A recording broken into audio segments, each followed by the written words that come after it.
It's another week here at Locked On Spurs, which means another visit by the doctor. You are Locked On Spurs, your daily San Antonio Spurs podcast. Part of the Locked On Podcast Network, your team every day. Hey guys, this is Jason David Frank, the Green Ranger, and you are listening to Locked On Spurs with Jeff Garcia. It's morphin' time. Welcome back to Locked On Spurs and the Locked On NBA Network. I'm your host, Jeff Garcia, Spurs writer for Ken's 5 San Antonio. Glad to have you back. Happy holidays, everybody. Hope you had a great Christmas Eve, Christmas Day. Got to spend it with friends, family, your furry family, friends, everybody involved in your loved ones. So from us here at Locked On Spurs to you, happy holidays. What are we talking about today? Well, as you heard, Dr. Ryan McCorkle is back for his weekly visit. We're going to be getting into the psychology of Jeremy Sochan and the free throw shooting, the mental side of just being an NBA/pro player when it's not just simply just the mechanics, the physical part of it, the training, the conditioning. We're also going to talk about these Spurs collectively. They're past the quarter point of the season. What would Dr. Ryan be looking for if he was on that medical staff for San Antonio about getting these players still in tip-top shape as the long piece of the NBA schedule is still ahead for them? And sneakers, but Christmas edition. I know Dr. Ryan will be looking forward to that. Hey, before we bring him on, thanks for making Locked On Spurs your first listen each and every day. Free and available wherever you get podcasts. Dr. Ryan McCorkle, welcome back to Locked On Spurs. Merry Christmas. Hope you had a good one. Hey, happy holidays to you, Jeff, and to all our listeners out there. It's great to be with you as always. Appreciate it. You know, I had to have a segment carved out for you, Christmas sneakers. We had to talk about it because I know you have some. Oh man, yeah, got to celebrate the holidays. It's a good time to have fun with your sneakers. And, was Santa good to you and your family? Oh yeah, Santa knows to bring sneakers to my house for sure. What I know we're going to talk about sneakers in a while, but what are your must-have sneakers that you don't have? Must-have sneakers that I don't have. Well, I think we talked a little bit about how I've really gotten into more customs recently. Right. I really like some of the work that's being done out there by like Chef Huile and the Shoe Surgeon and those kind of folks. Kind of just making it your own after you've collected it, instead of just buying the new drops. It's fun to kind of make your own art and be able to express yourself with your sneakers. So I made some for the UT football games and working on things like that. I really am getting into to taking less expensive sneakers and then turning them into something that's a one of one. So that's nice. Kind of where I'm headed right now. Nice. Well, we're going to be heading to that segment in just a few minutes, talking about Christmas-themed sneakers. Hey, make sure to follow Dr. Ryan McCorkle on Twitter at AustinERDoc and on Instagram, AustinEMDoc. He is a ER doc at the St. David's Medical Center and Austin Emergency Center, and as well as with the Backstage Medical and Concierge Medicine practice. So, Doctor, there's been a lot of talk about Jeremy Sochan and the free throw shot. The Spurs have now gone to training to see if this angle would work with Sochan and doing the one-handed free throw shot. And small sample size, but it seems to be working. But beyond that, the shooting mechanics and the guide hand, blah, blah, blah. We know that's an important part of it, but there's also the other part of it, the mental aspect of it. Can you talk to us about what Sochan might be going through as far as getting just the mental side of knocking down free throws, the outside shot? You hear that teams bring on sports psychologists. Can you talk about that? Absolutely. Free throw shooting is so much mental, which is why they bring in sports psychologists and why you're seeing things like going to a one-handed free throw, shooting underhand free throws, that kind of thing. It's a variation kind of on the yips. If you remember all the way back to Steve Sachs, right. All of a sudden not being able to throw from second base to first base or catchers throwing the ball back to the pitcher. These athletes have been doing this since they were children, and they have this muscle memory. When they're in the flow of competition, the muscle memory takes over. It is, for lack of a better term, the lizard brain, just a reaction. I know what to do. I've done this 1,000 times. And I'm in the flow and reacting subconsciously. When the flow of the game stops and they're standing at the free throw line, then they get into their own head, for lack of a better term, and the muscle memory of the shot becomes choppier and more robotic because they're thinking about it instead of just reacting the way they do in every other part of the game. So a big challenge is to those sports psychologists try to get into something that disrupts thinking about this process so much that it becomes choppy and robotic. And that can be creating a new stimulus, like shooting one-handed, shooting underhanded. You're starting to just think about concentrating on doing something different than what you've done before, and it kind of turns off that part of the brain that is obsessing on the process and making it become choppy. And like when Shaq, if you're and probably some of our listeners have watched the documentary recently about how he could make free throws in practice with pretty easily and pretty well. He's a great athlete, but then it was game time situations, even going through the same process, that you could see how much choppier and hesitance there was. And that's why he became so bad at it. So for Jeremy, I think what it is concentrating on doing the one-arm process kind of turns the brain off those frontal lobes so he can just kind of concentrate on the process and of doing it with one hand. And it's, been really successful for him. Same thing with underhand free throws. And they've really proven that that's probably the most repeatable, best way to do this. But most NBA players are embarrassed by it and they don't want to shoot underhand free throws, granny style. And wasn't it Rick Barry that incorporated the underhand shot and actually was as considered one of the better free throw shooters in NBA history? So it works. Yeah, like a 90% free throw shooter, the granny style. Yeah, it works. The numbers are there, but again, it's more of the look, the embarrassment, the other side of things that players don't want to do. But Popovich did say recently that Sochan is kind of ignoring, the outside world when it comes to his one-handed free throw shot, and he's been using it. I think a lot of fans, when they see professional players, you're a pro, you're an NBA player, MLB player, you're Shaquille O'Neal. Why can't you get down the simplest thing? A pro player is supposed to have all aspects of the game, pretty much on lockdown, and they got it. But again, fans forget that he's still learning the game. He's still a teenager, Jeremy Sochan. So not unless you're, this world phenom generational player, it seems that every player, even at the pro level, still needs work on their game. I want to talk to you about Bet Online. BetOnline.net is your number one source for sports betting information, stats, news, and analysis. Get the latest odds and trends for every professional and amateur league out there, from pro football to college bowl season to basketball in general. Hey, they got it all over at BetOnline.net. And if you love sports podcasts, you can find those at BetOnline as well. I go there. I use it for NBA betting prop futures, whether it be the chase for the Rookie of the Year award, how Sochan doing, or Popovich in the Coach of the Year award. They're always there. They're the fastest and easiest way to get your betting info.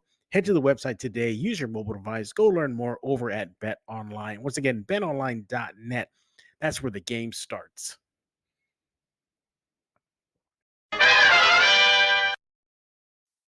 Absolutely. I mean, even the greatest player, Jordan used to do that every offseason, was try to go find something else to become great at, to become proficient at, and practice it over and over. The baseline fadeaway, adding something to the game. Kobe the same.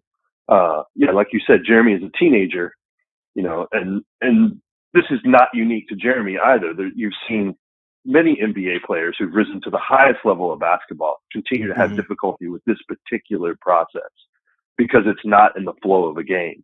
It's something different. They even talk about, when we talked about Shaq, about how people will be able to make them in practice and not in the game. And some of the sports psychologists had players put on their actual game jerseys to shoot free throws in practice because they don't want something different. They're trying to make all the conditions as close to game-like conditions as they are. And if you're not shooting in your uniform, that becomes something that the mind can fixate on. So it's not uncommon. And clearly, look at Jeremy's hair, the way he expresses himself. I don't think he's super concerned with the the optics of or the Right. people's opinion on the optics. So I Right. give him a lot of credit for that, being willing to. I don't care if I look silly. It's about the results. Yeah. I don't know if you can touch on this, if it's beyond, what you're allowed to speak on as a medical doctor, but what kind of things would you be telling Sohan if he comes to you saying, "Hey, doctor, I need help." Like, so there's like a mental block, I'm clanking these free throws. I mean, what were kind of things that you would walk him through? I think a lot of what we've been talking about so far is really it's about trying to turn off that conscious mind, or at least point that conscious mind in a different direction, give it something else to fixate on other than making that process so choppy, so that it's just fluid. So a lot of the process that you'll see sports psychologists go through people with, and what I would do with them as well, is concentrating on a repeatable process. That's why you always see NBA players go through a particular number of dribbles or a particular routine that is always the same for every free throw shot. And they've also found that positive mantras really help. So you'll see a lot of NBA players talk to themselves when they're shooting free throws and just have a little affirmation that they say right before the shot. And that is really just about turning off that conscious mind from thinking about, is my elbow in, is my, making that process choppy. It's putting that brain in a different direction, sending it in that direction so that your body can just fluidly go through the motions. I think that's what I would have them do. Yeah. Yeah. And, even the casual fan, me, that go to the gym, I find myself doing stuff like that when let's just say, for example, right before we hit this record button for this show, I had just got back from the gym and wasn't really feeling it, wasn't into it. I'm like, wow, this is not really, my day. Running was a little labored, weightlifting a little bit wasn't the same. I felt like the edge was off. And doctor, explain to me why. And you'll laugh at this, but it ties into what we're talking about. So I'll have my YouTube music on loop playing like various songs, and the theme to Rocky IV came on, where he's training in the snow in Siberia, and that just triggered it, and then it changed my entire the rest of my workout. I mean, it's just little things like that. Like, why does the body and the mind just flip so fast when things get triggered like that? I mean, the interplay between the mind and the body is just so fascinating. You could talk about it for hours, or I could, and it's so much fun to delve into. I think what you're talking about right there is particular songs, individual to each person. They trigger emotions, and they trigger a release of endorphins. And when those endorphins are released, your body feels good. You get a surge of energy, and it can really motivate those runs, those workouts. Some people, it's like super sad. So I see people's playlists all the time. And they're like, "Oh, this really gets me going." And you're like, "Wow, I don't relate to that at all." I think Rocky IV is pretty. That theme is pretty universal. Right? Yeah. People gets hyped. Yeah, gets them hyped. Yeah, gets them hyped.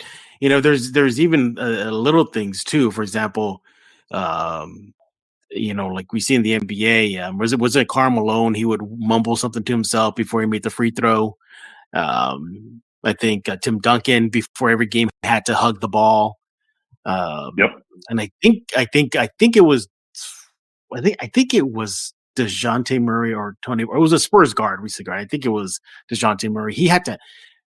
Not many people saw this unless you were at the game and were conscious of it, but he would hang from the backboard before every game. He would just hang when the lights would go off and the introductions were coming in and all the spotlight, was just on the player unit, the lineup. He would hang a little bit and then he'll come out. So you see those little things that they have to do. And now with Sochan, it looks like them shifting to the one-handed free throw, at least for now, seems to be working, but it's so unorthodox. You don't see that a lot in the NBA. I can't remember the last time we saw NBA players shoot the free throw except for Dennis Rodman one-handed. So not one-handed, you're right. But yeah. Go ahead. Go ahead. I'm sorry. No, go ahead. We see some players would take the ball around the back. Even Dirk Nowitzki would say a little thing, and maybe Karl Malone would go through the names of his children. Yeah, see his lips move before he would shoot the free throw. All of those things, it's about repetition and getting into that that fluid mind space and not be thinking about the mechanics of the shot that you're about to shoot, because your body knows how to do that. It's about turning that brain off. Yeah, and I mean, you talk about turning the brain off, and then it's like trickle effect. Because, like, for example, would you use the example of me just being silly in the gym, and the Rocky IV song comes on, I'm on, oh, it's showtime now. Like, I feel less. I'm not thinking about that. I was having a sluggish time before that song popped on. Like, it just was so weird. Like, I could feel it. Or this is the one that freaks me out the most, Doctor. Is I'm at the gym, okay, and I'm using the weight system where you use a little pin, the pin system. So you pull out the rod and you go down low and put a rod. I swear I experienced this 2 or 3 times where I pull out the rod and I inadvertently put it on a heavier weight. And I don't know. I just don't know. Like, for me, I'm thinking, oh, okay, I'm going from 15 pounds to 20 pounds. Big woof, 5 more pounds. Like, I'm gonna jump in. I go from 15, let's just say, and I jam it in the 45 pit in the hole, and I do it like no problem. But then my brain recognizes, like, oh, you went too much. I try it again, then I struggle. Like, can you explain that? Like, it's so bizarre. Yeah, no, I mean, that's a lot of sports psychology, is trying to have repeatable mechanisms like that, where you can push people's performance beyond what it is that they think that they can do. Right. And a lot of things are perceived exertion, and when you know that it's supposed to be difficult, it becomes more difficult. And if you don't have any reference point for it, or you didn't realize it, like in your case, putting it on the wrong weight, then you realize that your body can do more and do it easily. If it doesn't have that conscious piece blocking you of, this is going to be heavy, this is going to be difficult. Right. Yeah. Well, hopefully Sochan can get better with his free throw. It's not just his free throw shot. His 3 shot needs work. He's okay, kind of in the mid range. He's right, could be better, but there's definitely a plan for him when it becomes to just creating the shot. And look, there's no doubt about it. He's energy. He's hustle. He's put back dunks. His defense. He's doing a lot. He recently had a career high, like 20 something points.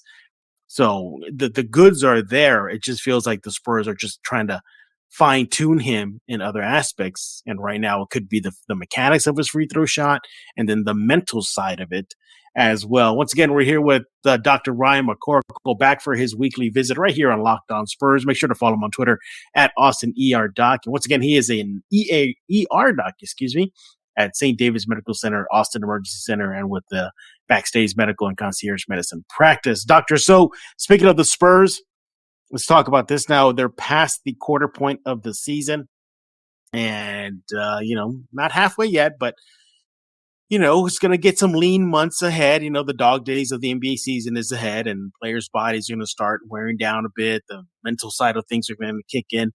If you were on that Spurs medical staff, what would you be looking out for health-wise, physical-wise with these players as they're about to get into, the dog days of the NBA season? This message is brought to you by the NHTSA.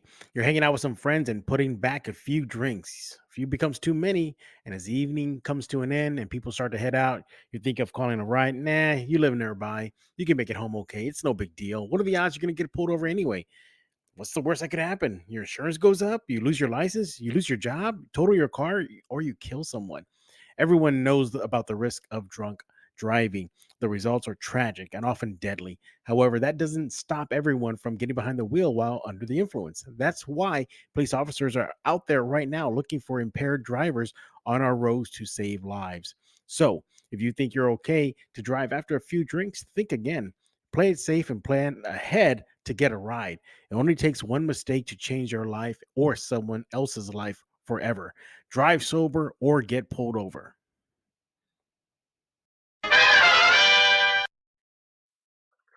Well, it's a multifaceted question to investigate. I think we talked a little bit on a previous podcast about the rookie wall, and that they hit that about the halfway point, where they played more games than they have at any other point in their career, AAU, high school, or college, in a row, because the NBA season is so long and such a grind. But you also mix in that when the NBA season is It's a good opportunity to talk about some public health that I love. Mm-hmm. They are traveling in high traffic areas during prime flu season, virus season, COVID, RSV, all those things. And they're spending those times. I mean, now we're chartering, so they're not as much, in airports, but they're still every day in crowds, in arenas, around a ton of people, shaking a lot of hands. So it's a constant challenge to keep these players healthy, even just like the rest of us when we travel to see our families for the holidays. They're having that kind of exposure just every road game.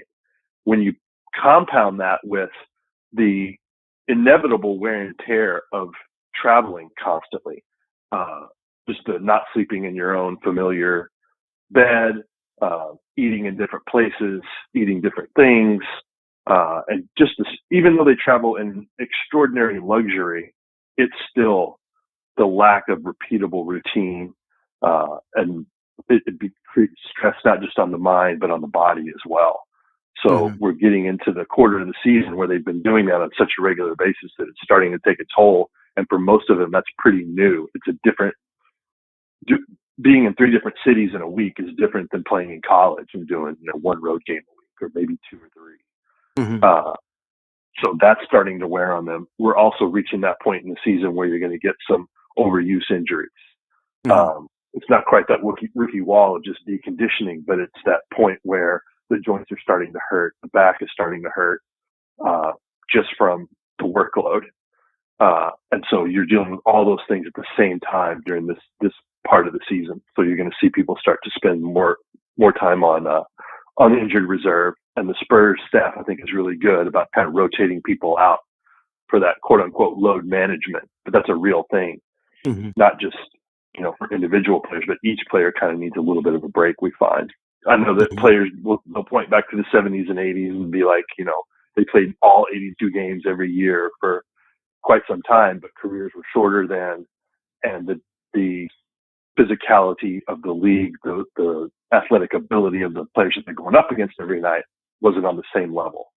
So I think we're finding the Spurs approaching that with load management, especially during this point of the season when you have all those different variables weighing on these players.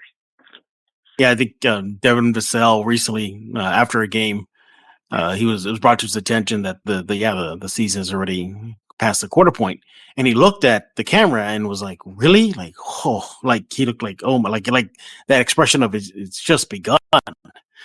Like, my goodness. That means there's 3 quarters to go. Yeah, there's 3 quarters to go, and that's Devin Vassell, who's at least had some experience, playing in the NBA, and he's still like, oh, here we go. Yeah, you're talking about, the travel. I mean, think about the Spurs just recently. They went from Mexico City to Houston and then to Orlando, and it's such a short time frame. So, and then you mentioned the different foods, the travel. They went out of the country, now back into the country, and then they're dealing with the winter storm. They're sitting across the United States, and then they're coming back to San Antonio. Luckily, they have a couple days off before they play the Jazz tonight. But yeah, they're definitely gonna. I think collectively they're gonna hit that wall, and kind of leaning back to the psychology of this. Look, I think the writing's on the wall. I think even the team, Popovich screams it out every time that this team is not winning a championship. This team is likely not even playoff bound. How much does that impact the mentality of people, players, pro players, knowing that you're pretty much in a season that's really for nothing unless you win the Wemby sweepstakes? So, then there's that aspect, like, what are we playing for kind of idea? Your thoughts? Yeah, you're talking about a sports psychologist. That is one of Popovich's main jobs here. And it is very difficult because normally it is not easy, but it's more straightforward to motivate players when you have a specific goal that is common to all of them in mind. Working towards a state championship, a national championship, an NBA championship. That is tangible, it is fixed, and it is easy to say we're going to put all our efforts towards this goal, as a team and individually what you can do to contribute to that. It is much harder when your goals are nebulous, like let's get better every day. Let's Right. Try to develop knowing that you have no shot at that goal. Mm-hmm. Even setting something, much lower. Hey, this year, let's make the playoffs. Giving incremental goals can help. But when you're in a season like this for the Spurs, I think it's been talked about across the media that this may be Popovich's biggest challenge is to motivate these players without any real tangible goal of winning something at the end. Right. So that says a lot about the character of the team that we put together, that they can continue to grind through that, but it does become a grind when you don't have that singular goal to be working towards. Yeah, and and for this young team, they're hungry. They want to get better individually. They're also incentivized too. With contract probably provisions in there. Hey, score X amount. I'm making this up. Devin Vassell, and you get an extra bonus, stuff like that. So there's that, and then there's even Devin Vassell, but ahead of the season, excuse me, where fans were going on his Instagram saying like, Wemby, we're going to win the lottery. And he was like, okay, enough of that. We're not here to tank for Wemby. We're here to win. But then they're going to run into that. Well, we're not winning. We're currently on a 2-game losing streak. The team just came off an 11-game losing streak, got throttled by Orlando right before the Christmas break towards in that fourth quarter. So, yeah, it's the mental aspect, and you combine it with just the wear and tear and the grind of the NBA season. Whew, it could be a big job for the coaching staff and the psychologist staff for the Spurs. But not to fall into chasing numbers for a contract and then have that break down team chemistry and lead to even more problems. So that it is a spinning plates, keeping a lot of things up in the air. What are your thoughts about Popovich? Not repeatedly, but more often than not, will say, hey, this team doesn't have an all-star. Hey, we're not going to make the playoffs. Don't go betting on us in Vegas to win the title. Stuff like that. Is that just more of his approach to kind of calm down the players? Like, look, we know what it is. It just seems counterintuitive because every professional player wants to win a title. They want to be champions. They want to have long playoff runs. But then there's your coach, Popovich, the greatest in the world ever, Hall of Fame nominee, says, hey, we're not that good. Do you think that has like a counter effect of that? How do you look at that?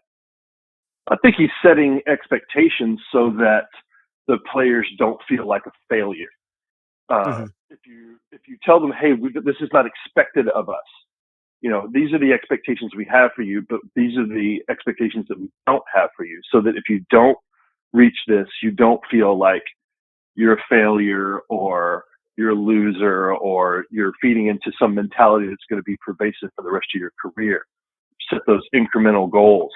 I think Popovich even sees this as something new for him. And I think that's something that keeps a, 70-something-year-old engaged in this job and this process I think he's always enjoyed the mental aspect of being a coach and interacting with players and developing relationships. And this has got to be one of the most challenging is to operate in this environment where we're trying to communicate to them that we don't expect you to make the playoffs to win a championship and yet still have standards and expectations and incremental goals of where you want to go.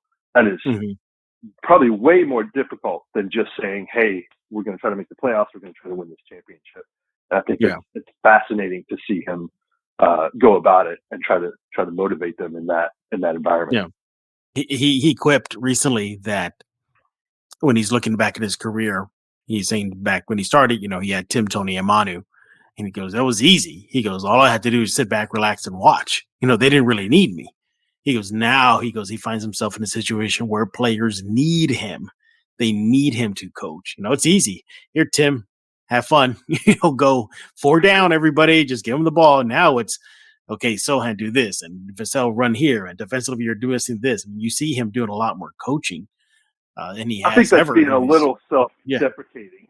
Because dealing with superstar players and mentalities, getting them to mesh is so much more difficult than anybody realizes. I think, that was the knock on Phil Jackson back in the day so he had 5 of the top 10 players of all time. All you got to do is roll the balls out and get out of the way.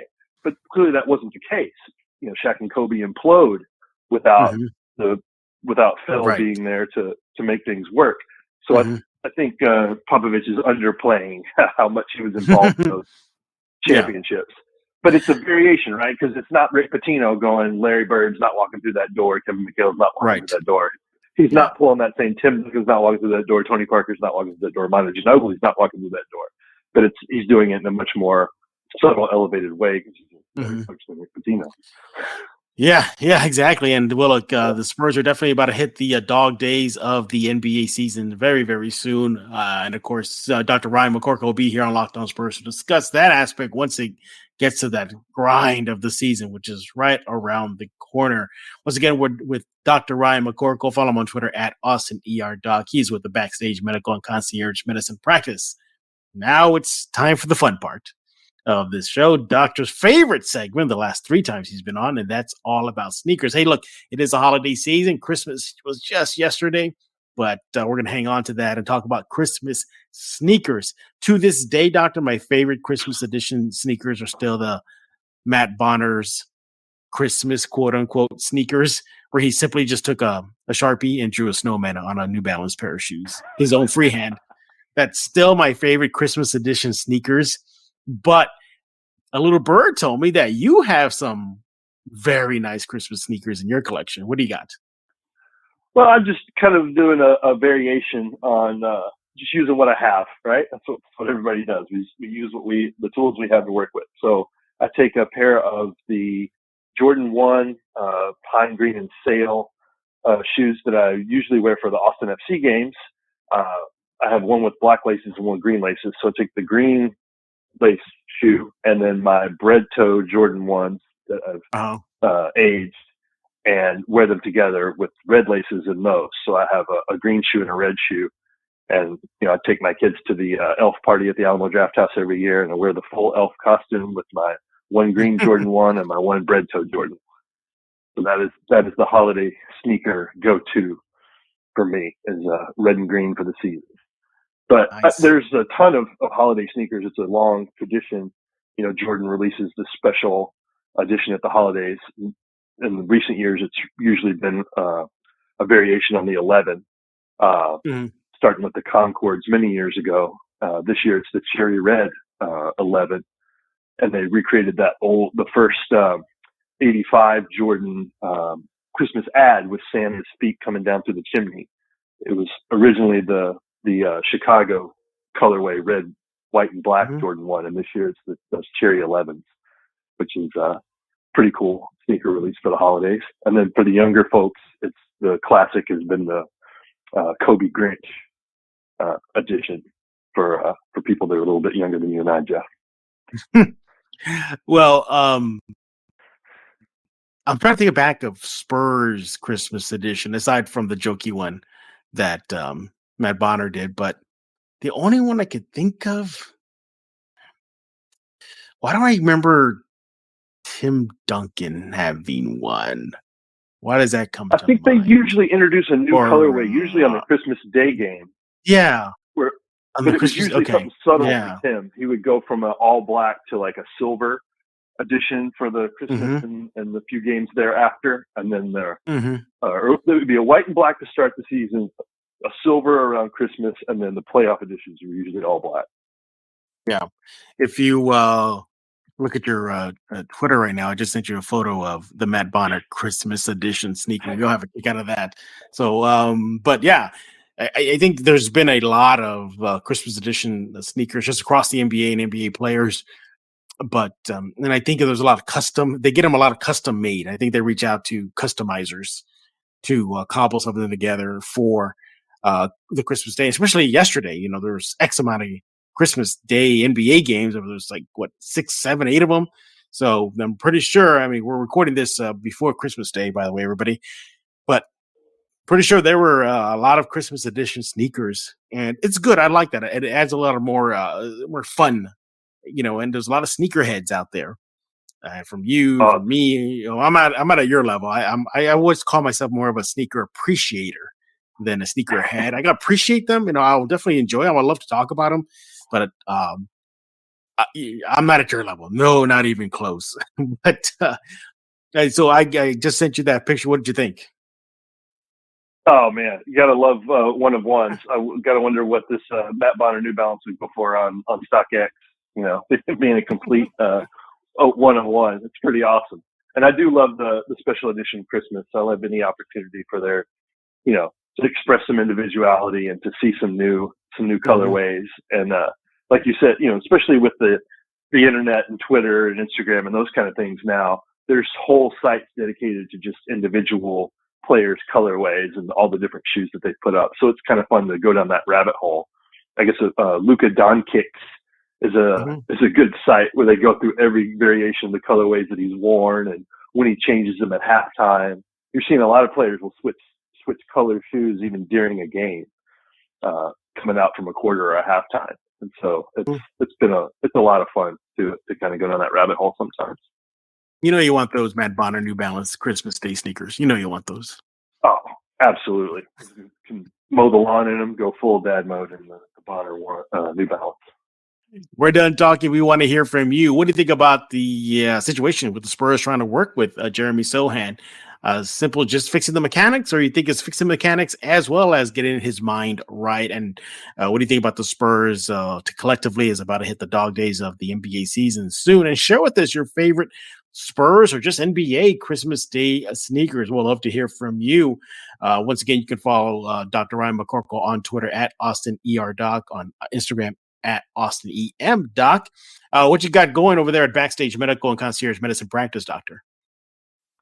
Well, you know, over the Christmas holidays, especially with the concierge patients and some of the musicians, athletes, the offices and urgent cares and things aren't open. So getting a lot of calls for that.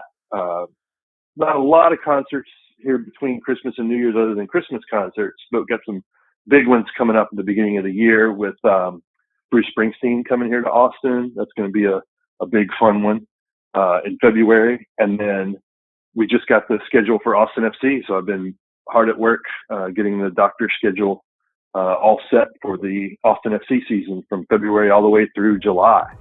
So been putting in a lot of work there. So a lot going on, as always, with concierge, backstage medical, and all the things we're doing. Absolutely. Once again, thank you, Dr. Ryan McCorkle, for hopping on this episode of Locked On Spurs. And we thank you for making Locked On Spurs your first listen each and every day. Second listen, check out Locked On Sports Today, available on the Odyssey app, YouTube. Pick a platform. We're there, just like Locked On Spurs, the Kens 5 Plus app, the YouTube page. And I just alerted Dr. Ryan McCorkle that the YouTube version of these shows are completely different than the audio. And I told him that, like, South Park characters pop up. And he's like, oh, that changes everything for my kids. Yeah, they'll definitely like it. They'll definitely have fun with it. I think I had the Hulk appear out of nowhere one time, just appear, just because I wanted to. That was it. Or Darth Vader was coming in, marching in with his lightsaber.